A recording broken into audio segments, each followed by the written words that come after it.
Annie. Oh, there goes my throat. Okay, Annie, here we go.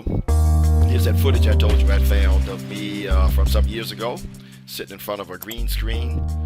Green screen is a homemade. You can see that there's a lot of artifacting on it with lots of wrinkles, probably some crazy shadows, but the PVC frame I used to mount it are all within the shot. So we're going to do two things.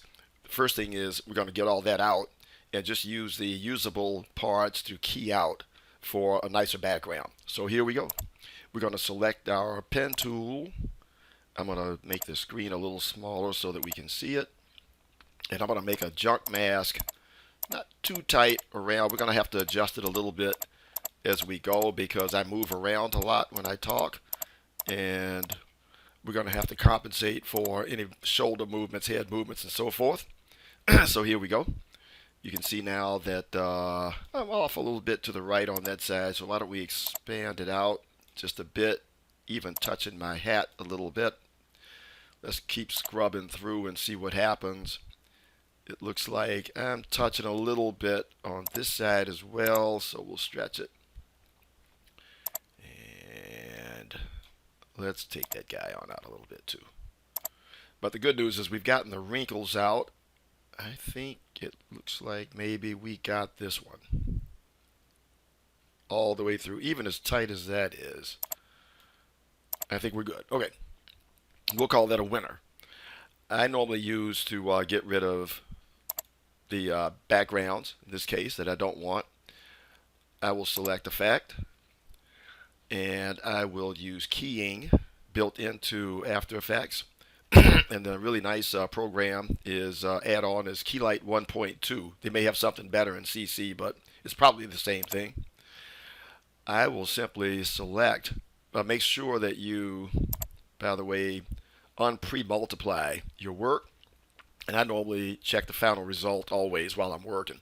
There are many other views you need to have. I'm just going to do the quick and dirty on this one. So we've got several options within Keylight that we need to manipulate. First being the cut background color.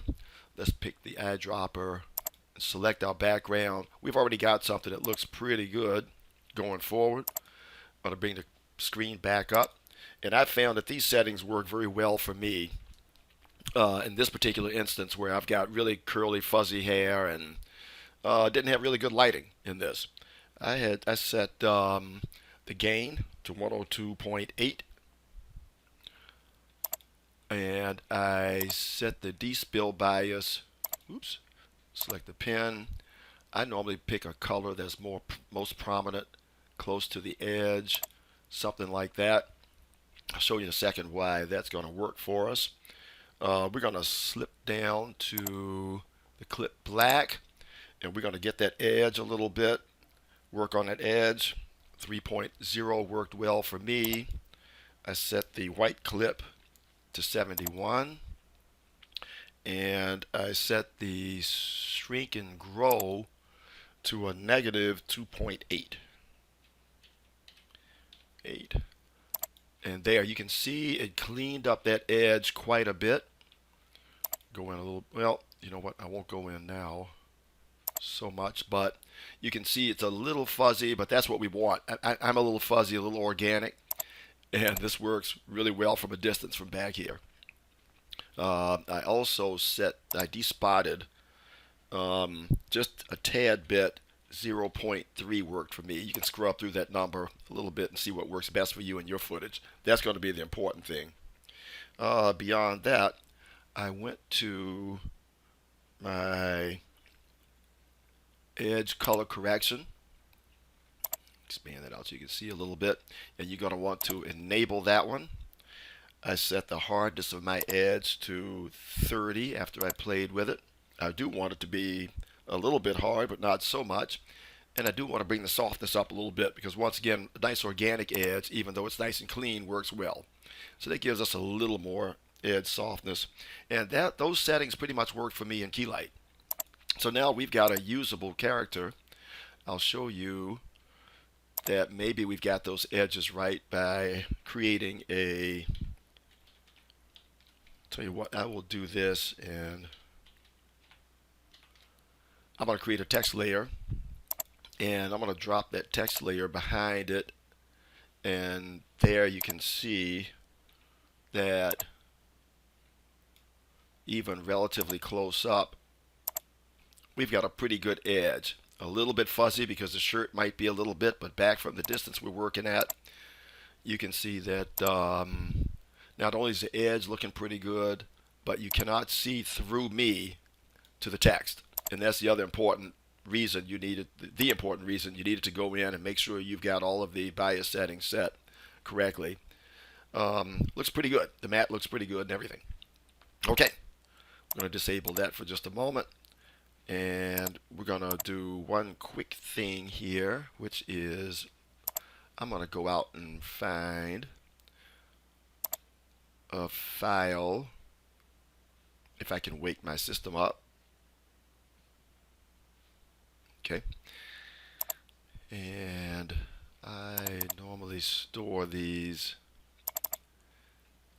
in a folder with a lot of junk, and I'm just going to throw this one in place. It's really just a white pad that makes a nice white background. Why don't we try scaling it down? We may have to rotate it as well. Yep. So we're going to press R, bring up the rotation property, and we're just going to rotate that baby to 90 degrees, and S for scaling. Let's scale it back up a little bit so it sort of looks like I'm sitting in front of a big prescription pad from a doctor's office. Sort of what I'm doing, huh? Okay. And next we will go back to work, select the footage again. I'm going to turn that mask off because we don't really need to see that anymore. But you can see that I'm sitting against a nice background, nice edges and everything. So let's go to work on cartooning this guy. So you're going to select Effect. Under Stylize, the cartoons is second option. Click on that baby. You can see immediately the default is to having the fill and edges. So it's actually doing a little bit of mod on the fill.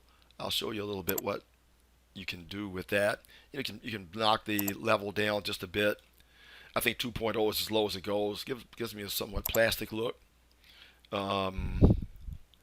You can bring back up to whatever you want, up to a level where you basically don't see anything. Well, you see a little bit. Anyway, a little bit of shading. But we're not going to use that. In this case, why don't we only edge me? Now, see, immediately you can see what's going on. Under this one, I found that for the detail radius, the best setting for me was 40. For the threshold, I said, so I don't want to make my threshold so high that I don't see any detail, but I don't want it too low either. I set that at 40 as well. Now you can see I took a lot of the kind of crazy noise out of the shirt. I set in my, because we don't need the fill in this case because we're only using the edges, we'll go to the edge, and I set the threshold in this case up just a little bit to 10. Now see what happened right there? We're getting some crazy looking stuff.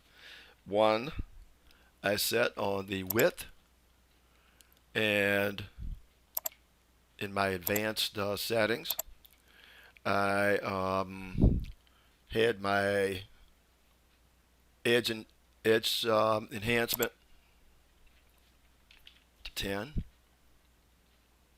You know what? My edge threshold, I'm going to bring down just a little bit because I don't really want it to be that high. 3.5 looks good. I get more detail than that.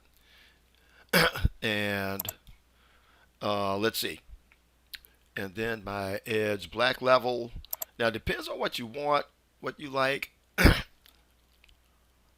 I sort of like a number. Some people will go, depending on the background you're using, they will go even to a negative number and sort of take, you see what's going on, kind of graze that edge out a little bit. In this particular case, because I'm on such a white background, I may want a little bit. If I turn you back on behind me, the text layer, there you can see a little bit more. It's a little bit more contrast on that edge, what's going on with it. But works pretty well. Those basic settings, as you can see, I'm just scrubbing through the timeline, look pretty good. Now, if you want to do something with the background, there's one other thing you can do is, let's say, I would typically, well, not typically, I mean in this case add, let's say under keying once again, let's just try a Luma key and bring that threshold up a little ways. You can kind of see through my shirt, and then play with the tolerance a little bit, and you can do some pretty crazy things. That may not be the best thing, but it's anyways. You can, what all the Luma key will do in this case. Well, you know what? Here's the problem we're having. We're keying out the lighter parts. We're going to bring the threshold up, bring the tolerance down on that. Oh, I've all but disappeared. So anyways, but anyway, you can play around with a lot of these effects and maybe get something that works. That's a basic cartooning right there of me keying out, keying me out from a background, and then tossing me onto yet another background. Now, if you want to see this against something else, I've got another piece of footage. We shot downtown Richmond, wee hours of one morning from Churchill, and we can now invoke that Luma key a bit, I think, and let's see. Well, you know what? I'm black in it. The lines are all black, so you probably won't be able to see me. I still need a light background for this one. Anyway, forget that. Anyway, you can see you can put it against any background. Works very well. Now, I will say, though, that if we chose to fill, there, you can see me against that background. Now, we've got the fill, no edges. You can go then into the fill and play around with the steps. There'll be very few colors between the various shades, the lower that value is, or you can crank that value up and all the way to 30, blends them in pretty nicely. And you can set the smoothness of the transition. You can see now that very little smoothness, very distinct lines between the various shades that make up the colors in that shirt. All the way up to, I think, a value of 100 is highest. Everything's very smooth. Pretty nice, too, overall. So that's the way it looks. I hope that helps you out. Let me know if we can do more detail with this. There's really a lot we can do. I've got one other thing I want to do with the other version, with just the edges, is I'll show you how we can actually animate drawing on those lines and then have it talk. We'll do that the next time. Talk to you real soon. Hope you enjoyed it.